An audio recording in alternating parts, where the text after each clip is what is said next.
Good morning. Welcome to the First Unitarian Universalist Church of Berks County. I am the Reverend John Cullinan, your minister here. I use he, him pronouns. As Unitarian Universalists, we come together not with a list of required beliefs, but with a set of shared values centered on an unconditional, unshakable love.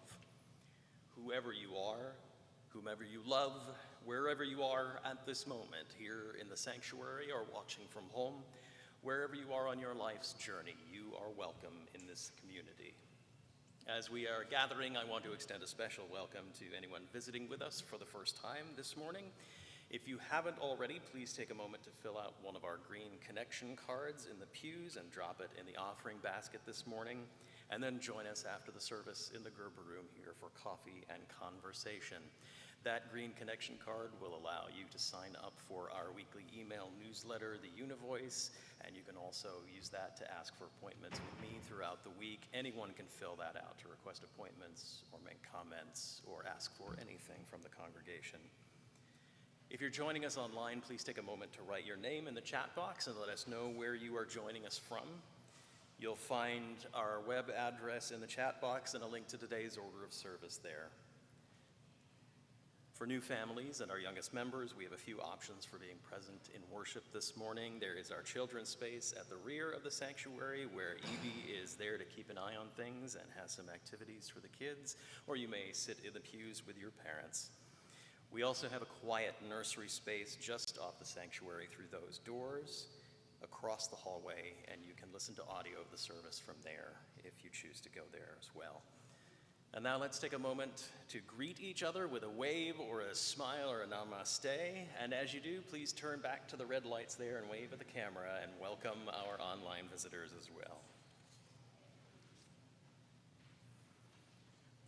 Our chalice reading this morning is by Deanna Vandiver. This is the time for you to light your chalice if you have one at home, while ours is lit in the sanctuary.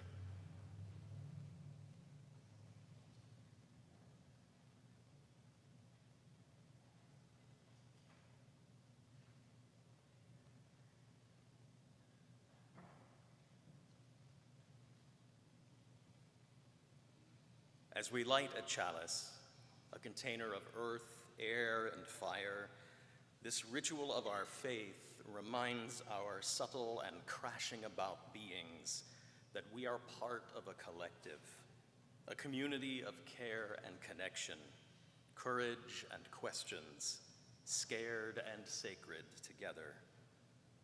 Today, we gather with intention and creativity, releasing what we must, shaping what we will in a space made possible by generations of community care and the courage of connection.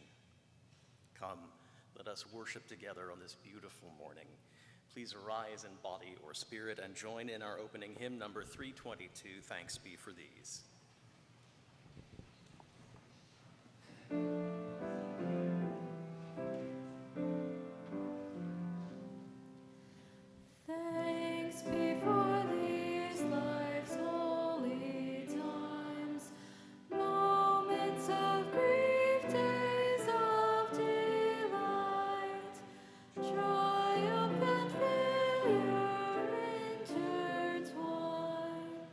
Shaping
Our story this morning is The Three Questions. It's based on a story by Leo Tolstoy. It's been adapted and illustrated by one of my favorite artists, John J. Muth. There was once a boy named Nikolai who sometimes felt uncertain about the right way to act. I want to be a good person, he told his friends, but I don't always know the best way to do that. Nikolai's friends understood and they wanted to help him. If only I could find the answers to my 3 questions, he continued, then I would always know what to do. When is the best time to do things? Who is the most important one? What is the right thing to do? Nikolai's friends considered his first question. Then Sonia the heron spoke. To know the best time to do things, one must plan in advance, she said. Gogol, the monkey, who had been rooting through some leaves to find something good to eat, said, you will know when to do things if you watch and pay close attention. And then Pushkin, the dog, who was just dozing off, rolled over and said, you can't pay attention to everything yourself. You need a pack to keep watch and help you decide when to do things. For example, Gogol, a coconut is about to fall on your head. Nikolai thought for a moment. Then he asked his second question, who is the most important one? Those who are closest to heaven, said Sonia, circling up into the sky. Those who know how to heal the sick, said Gogol, stroking his bruised noggin.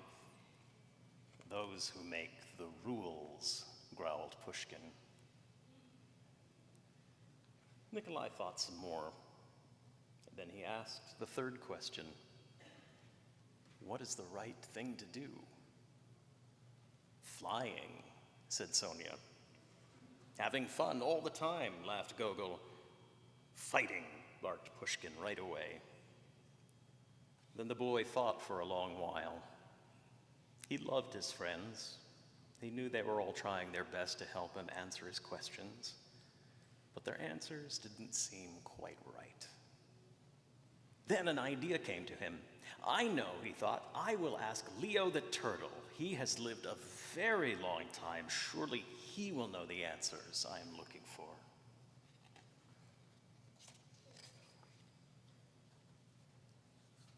Nikolai hiked up high into the mountains where the old turtle lived all alone. When Nikolai arrived, he found Leo digging a garden. The turtle was old, and digging was hard for him. I have 3 questions, and I came to ask your help, Nikolai said. When is the best time to do things? Who is the most important one? What is the right thing to do?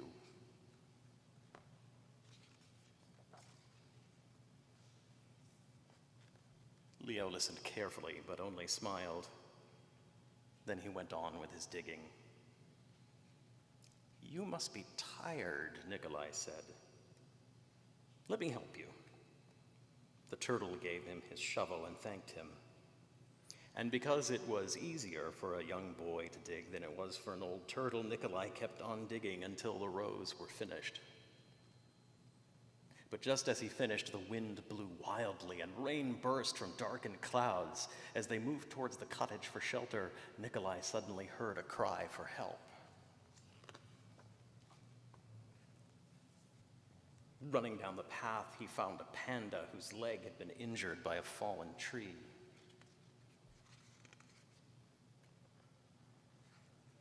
Carefully, Nikolai carried her into Leo's house and made a splint for her leg with a stick of bamboo.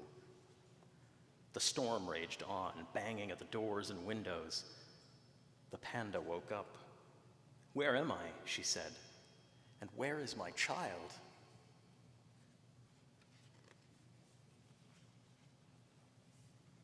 The boy ran out of the cottage and down the path. The roar of the storm was deafening. Pushing against the howling wind and drenching rain, he ran farther into the forest. There he found the panda's child, cold and shivering on the ground. The little panda was wet and scared, but alive. Nikolai carried her inside and made her warm and dry, then laid her in her mother's arms. Leo smiled when he saw what the boy had done. The next morning the sun was warm, birds sang, and all was well with the world. The panda's leg was healing nicely, and she thanked Nikolai for saving her and her baby from the storm. At that moment, Sonia, Gogol, and Pushkin arrived to make sure everyone was all right. Nikolai felt great peace with himself. He had wonderful friends, and he had saved the panda and her child. But he also felt disappointed. He still had not found the answers to his 3 questions. So he asked Leo one more time. The old turtle looked at the boy.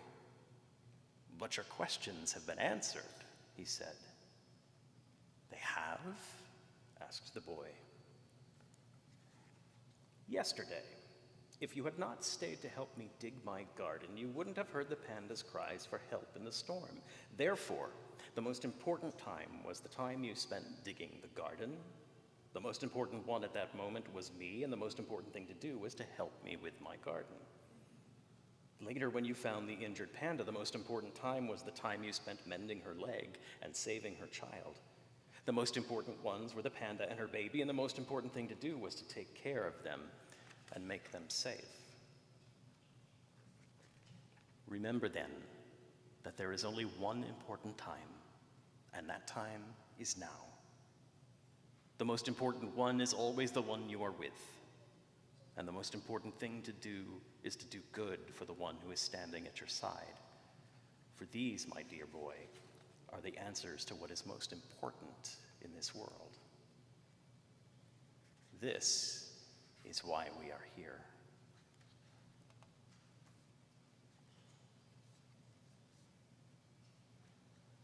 Let's remain seated as we sing together 2 verses of hymn number 15, "The Lone Wild Bird."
As we move into our time for joys and sorrows this morning, it is my duty to inform you that our longtime member, Judith Liffick, died early on Friday morning after a stay in hospice. A memorial service in honor of Judith's life will be held sometime in the very near future, and we will be in touch with all of you when we have those plans in place. But for this moment, as is our tradition, I light the candle of life in honor of Judith Liffick and ask that we hold a moment of silence.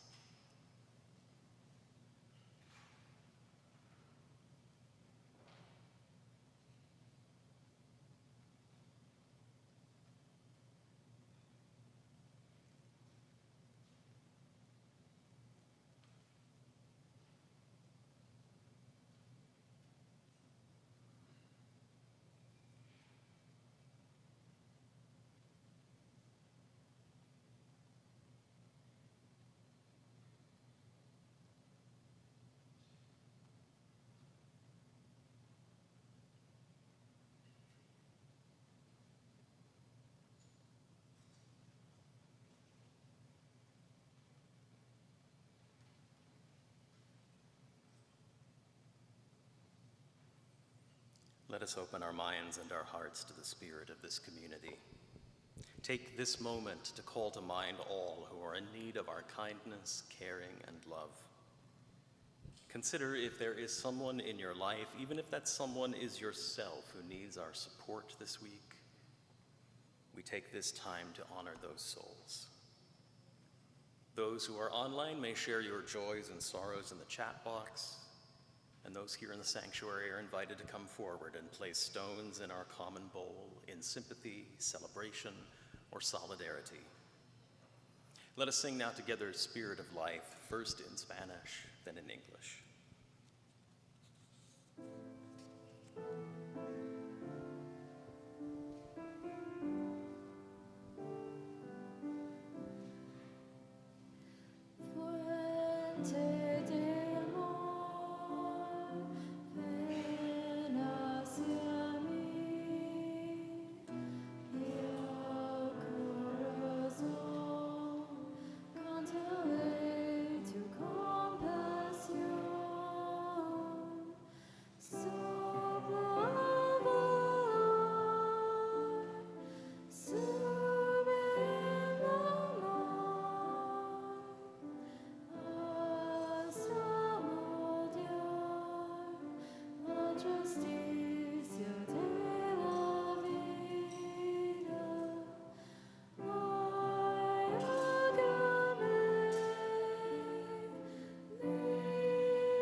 Please join with me in a spirit of prayer and contemplation.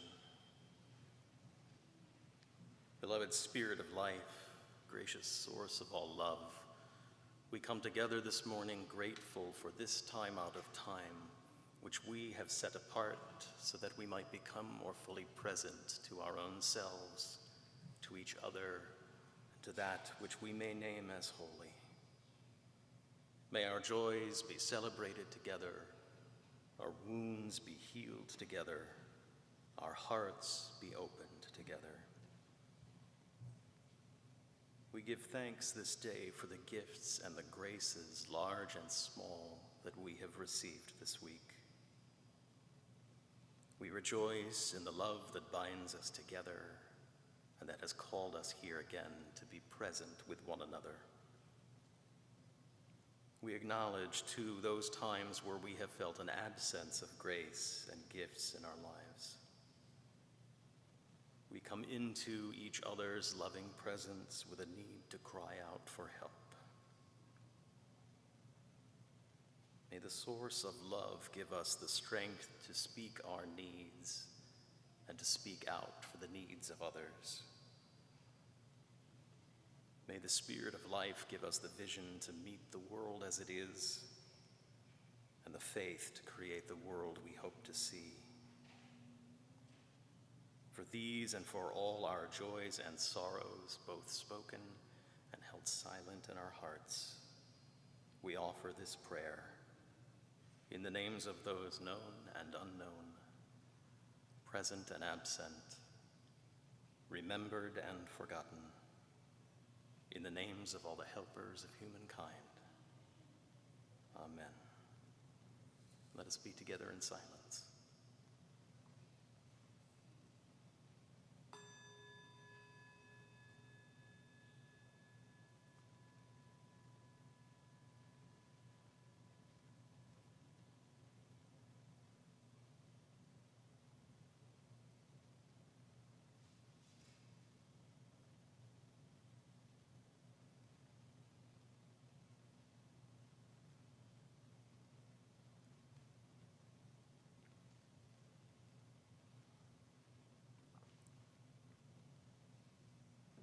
Our reading this morning comes to us from an essay by Christine Walters Paintner, The Holy Pause.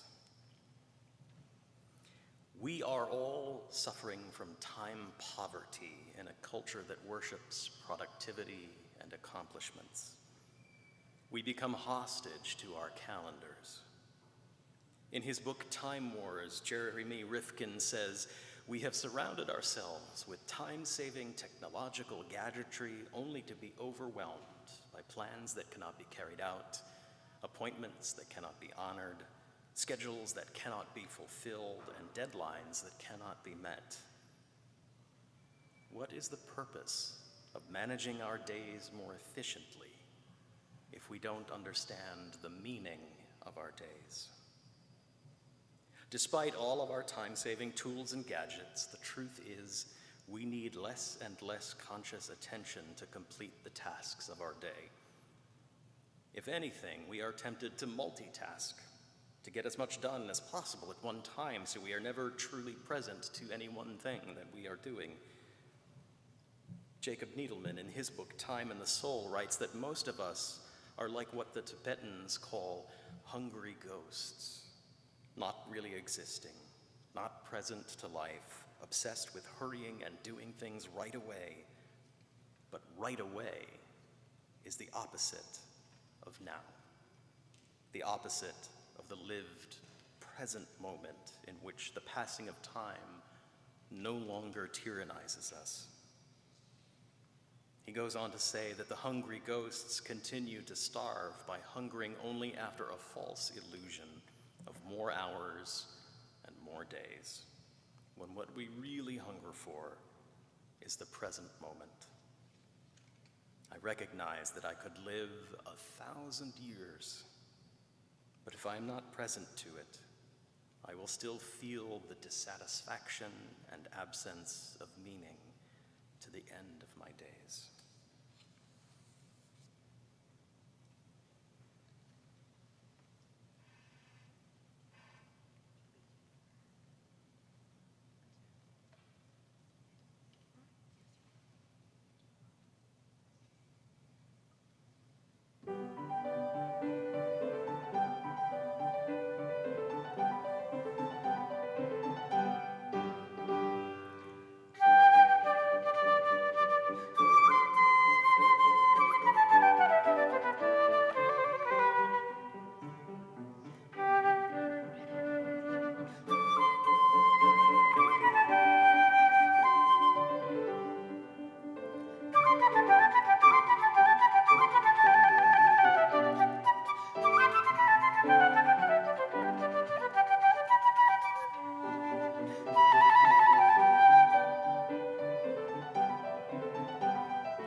I am a list maker. If I don't write it down, it's not going to happen. I do not have the memory capacity to remember what to do on a daily basis, and so I make lists constantly, and I've tried every app there is out there to help me get even more organized with my lists. And when things really start to pile up, when I have 20 projects going on at the same time instead of just one or two, I will even open up Microsoft Excel and start a file that I will inevitably name the spreadsheet of doom, or OMG, all the things. And I assign them deadlines that will ultimately be meaningless. I subscribe to the philosophy of the author Douglas Adams, who said, "I love deadlines. I love the whooshing noise they make as they pass by."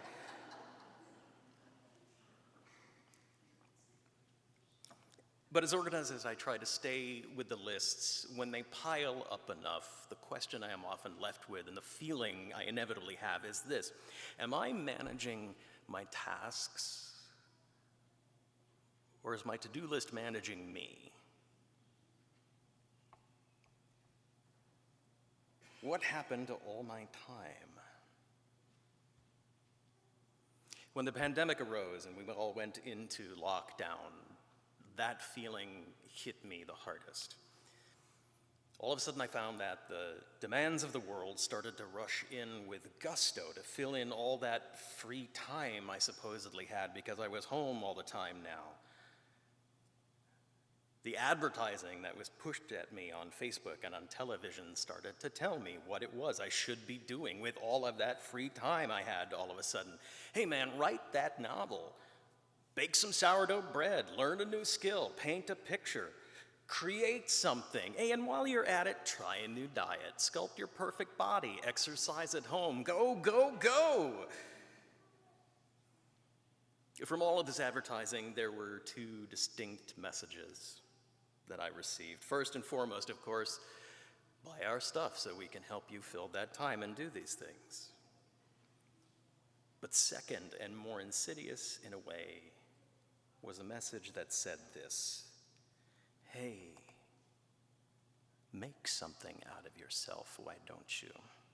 You've got all this time now, don't waste it. You should produce something, do something with the time. Don't come out at the end of all this chaos with nothing to show for it.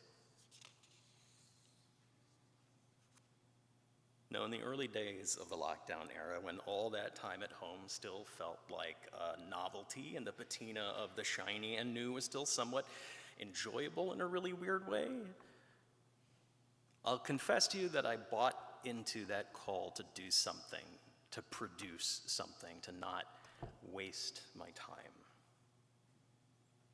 I felt a call to write a screenplay, so I downloaded the free PDF on how to write your pandemic screenplay, and I got to work on that.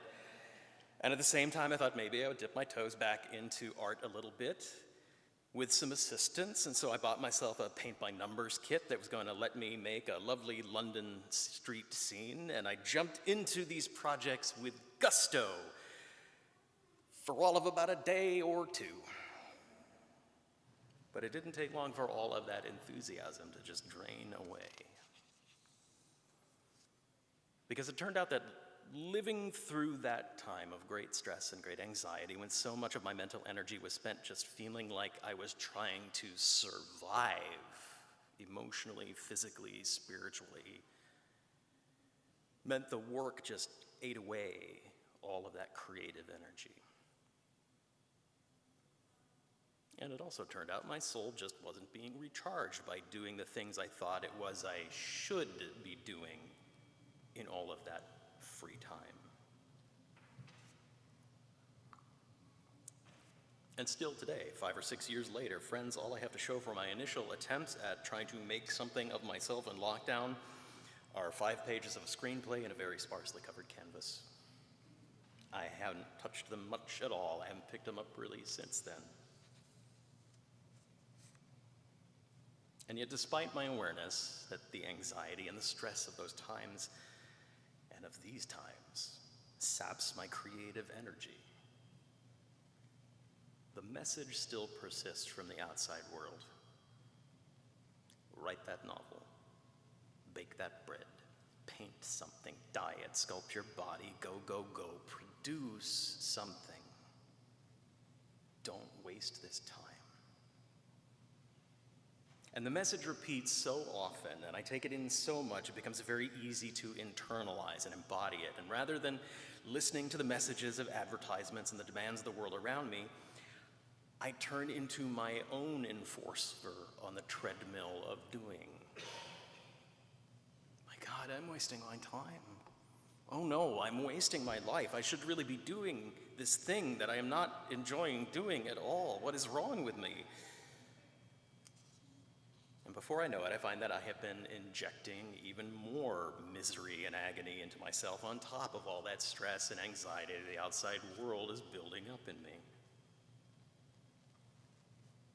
So I find some comfort in that essay by Christine Paintner, the sense that, yes, I have been falling into this trap of time poverty that she refers to. I have, when I internalize that message too much and try to bend myself to its will, I have become one of those hungry ghosts, pining after the right now. The right now that she says is the opposite of the present moment. Because it is a now that is not tied to any sort of mindfulness.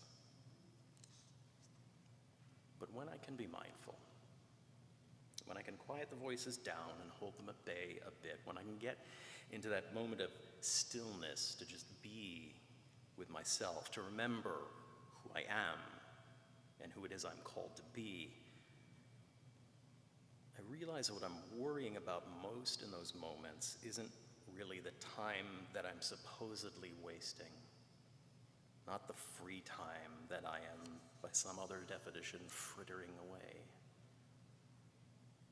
No, the time I am worrying about is the time when I will be out of time. I'm turning my attention away from the present moment and focusing it on some fuzzy moment down the end of the line when I will reach my own end. I am worrying about the uncertain timing of my own mortality. So my assent to the world's demand to produce something is ultimately my attempt to come up with some sort of superficial answer to the question of who I will be when I am no longer here. What will my legacy be?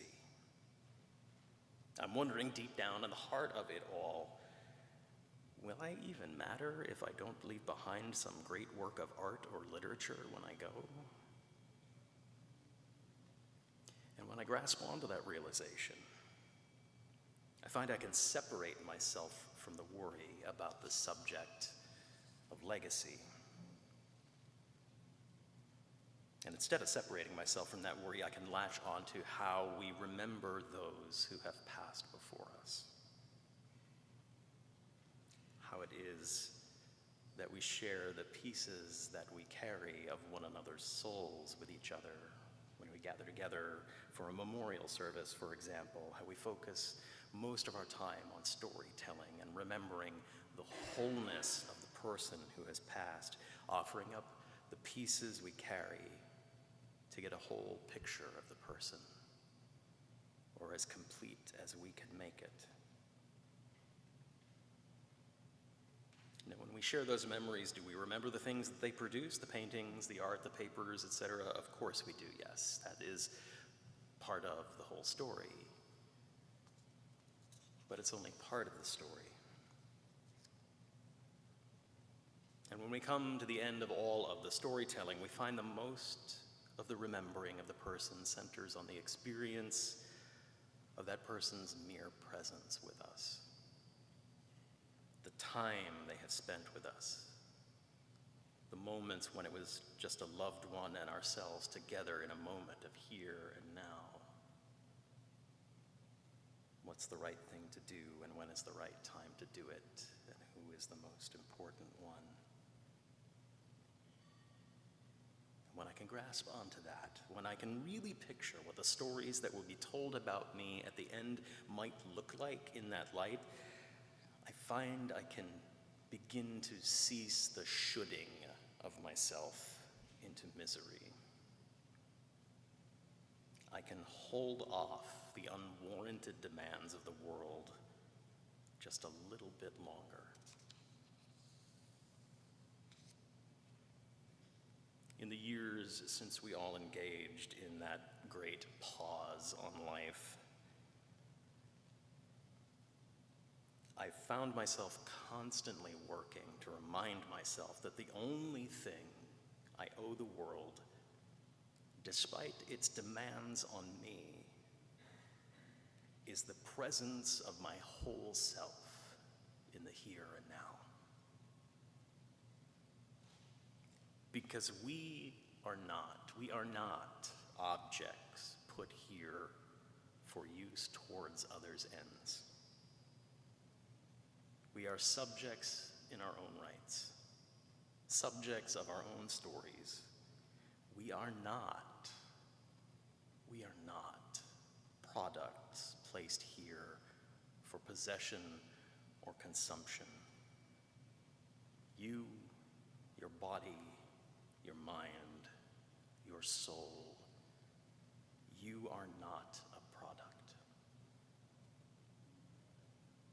The contents of our whole beings, our talents, our passions, our souls are not here merely to entertain others, to enlighten others, to fulfill the desires of others.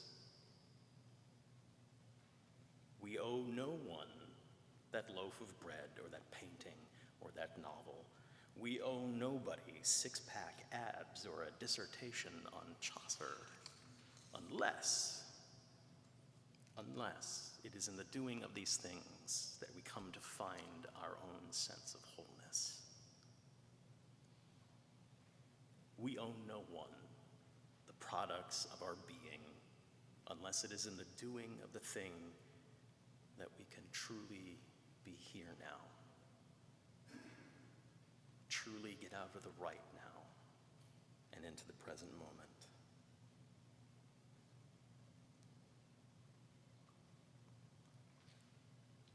I have become, over the last several years, a jealous guardian of my own joy. Those moments seem so few and far between sometimes, and they become more and more necessary as the world tries to grind us down all the more. So if I can be here now, if I can be present to the now and find those moments of joy and mark when and where they happen, I come into a full presence and attention of that very here and now. And when I can recognize those moments and see them for what they are and be in them fully, I find I have a greater chance of repeating those moments and becoming that much more present.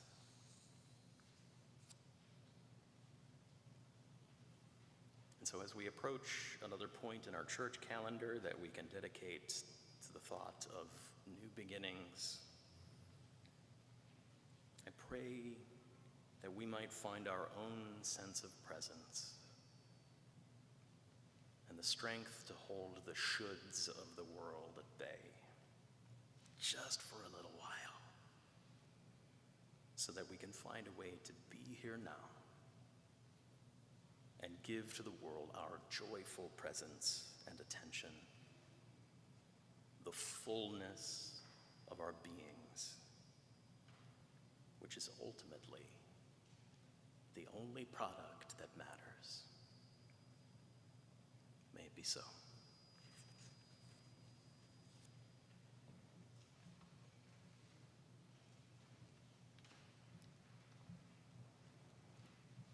Please rise in body or spirit and join in singing two verses of hymn number 331, Life is the Greatest Gift of All.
As a community of faith, we share what we can with one another.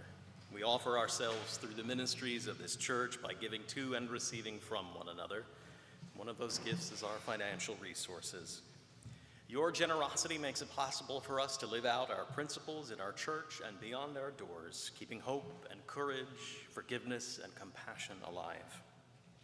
You may make a financial contribution online through the Giving app or through the baskets as they pass by in the sanctuary. The offering will now be accepted.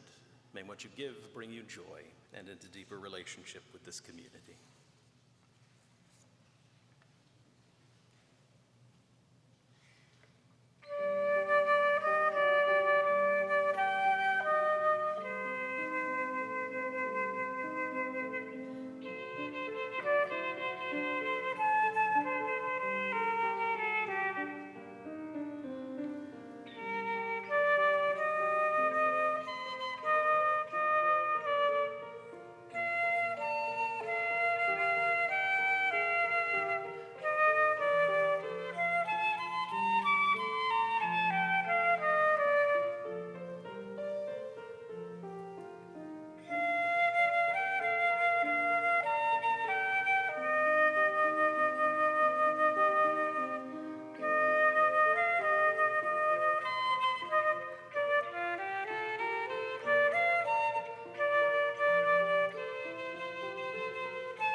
Just a few announcements before we depart. First up, there is a drum circle fundraiser for the Berks Urgent Response Network happening today at 3 o'clock from 3 to 4:30 in Sinking Spring. There are details on a flyer in the Gerber room and also in the chat box if you are online. This coming Saturday, the 25th, is our monthly food pantry. We are always looking for volunteers, experienced and inexperienced, to come and help out with this ministry of ours. That is from 8:30 to 11:30. If you would like to participate, I think you can talk to Carla or Mike are here today and know what's going on, and they can fill you in. And finally, 2 Sundays from today, August 30th, is our annual picnic. We will meet here for worship in the sanctuary, and then we will all head over to Farming Ridge Park Pavilion in Exeter for our picnic. If you have not already signed up to volunteer or bring a dish, look out for the Sign Up Genius in the Univoice. You can click the link there if you've already volunteered. Thank you so much. And now, would you all please rise in body or spirit once again and join in our closing hymn, number 128.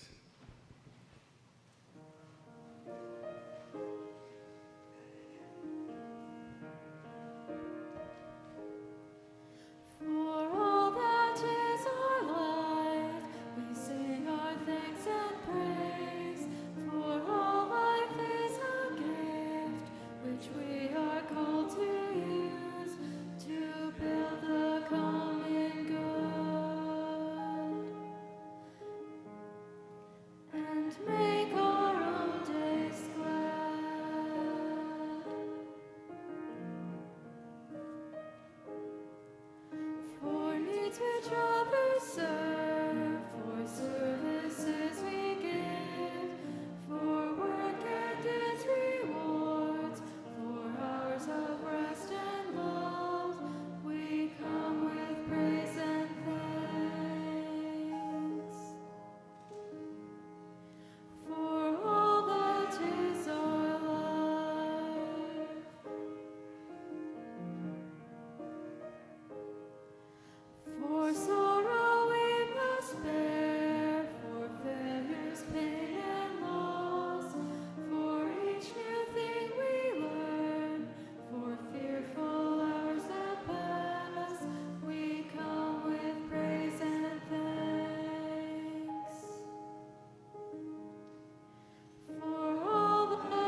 us. May life bless us and keep us. May the light of life shine upon us and out from within us and be gracious to us and bring us peace. For this is the day.